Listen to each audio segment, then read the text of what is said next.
Donald Trump ক্ষমতায় আসলে গোলাবারুদের যুদ্ধ বন্ধ হবে, শুরু হবে ভয়াবহ বাণিজ্যিক যুদ্ধ।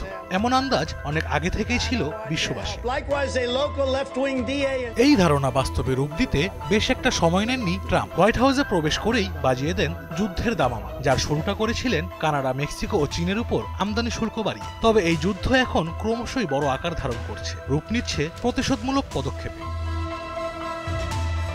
সিএনএন জানায়, কানাডার ওপর ট্রাম্পের আরোপিত 25% শুল্ক দেশটির নেতাদের ক্ষুব্ধ করে তুলেছে। এর প্রতিক্রিয়ায় অন্টারিও প্রদেশে আমেরিকান মদ বিক্রি বন্ধ করে দিয়েছে। এমনকি অন্টারিওর প্রধানমন্ত্রী রক ফোর্ড 3টি মার্কিন রাজ্যে বিদ্যুৎ সরবরাহ বন্ধের হুমকি দিয়েছেন। এতে মার্কিন রাজ্যগুলোতে বিদ্যুৎ বিল বাড়ার পাশাপাশি ব্ল্যাকআউটের সম্ভাবনাও সৃষ্টি হতে পারে।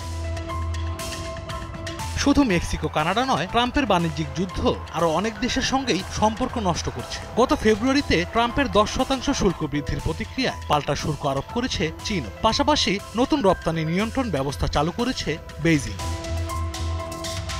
অপরদিকে স্টিল ও অ্যালুমিনিয়ামের ওপর শুল্ক বৃদ্ধির জবাবে যুক্তরাষ্ট্রের জিন্স, নৌকা ও হুইস্কির উপর শুল্ক বসিয়েছে ইউরোপীয় ইউনিয়ন। এতে যুক্তরাষ্ট্রের মদ উৎপাদনকারীরা ক্ষতির আশঙ্কা করছেন। ইইউর এমন প্রতিশোধের বিষয়ে অবশ্যই জবাব দেওয়ার অঙ্গীকার করেছেন ট্রাম্প। আরো শুল্ক বসাতে চান ইউরোপে, কিন্তু প্রতিশোধের এই পাল্টাপাল্টি চক্রের শেষ খুঁজে পাচ্ছেন না অর্থনীতিবিদরা। এদিকে ট্রাম্পের এই শুল্ক যুদ্ধ নিয়ে যুক্তরাষ্ট্রের কর্পোরেট সেক্টরেও বাড়ছে আতঙ্ক। বিজনেস রাউন্ড টেবিলের মতে, দিনকে দিন সিইওদের আস্থা কমছে, ফলে বিনিয়োগ ও নিয়োগ কমানোর পরিকল্পনা করছেন তারা।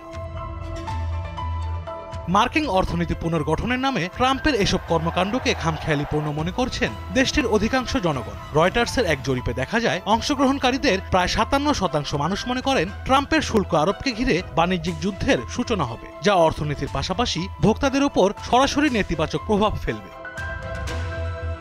এদিকে দেশ বিদেশের সমালোচনার ঝড় ওঠার পরও শুল্ক কমানোর কোনো পরিকল্পনা নেই ট্রাম্পের। এই অবস্থায় এই বাণিজ্যিক যুদ্ধ কোথায় গিয়ে শেষ হবে তা এখনো অনিশ্চিত। নিজ দেশের অর্থনীতির কথা ভেবে বৈশ্বিক নেতারা চাইলে প্রতিশোধের এই পথ এড়িয়ে যেতে পারে। অন্যদিকে মার্কিন অর্থনীতি দুর্বল হয়ে পড়লে ট্রাম্প নিজেই শুল্ক কমাতে বাধ্য হতে পারে। আশরাফ শুভ, দীপ্ত, বার্তা কক্ষ।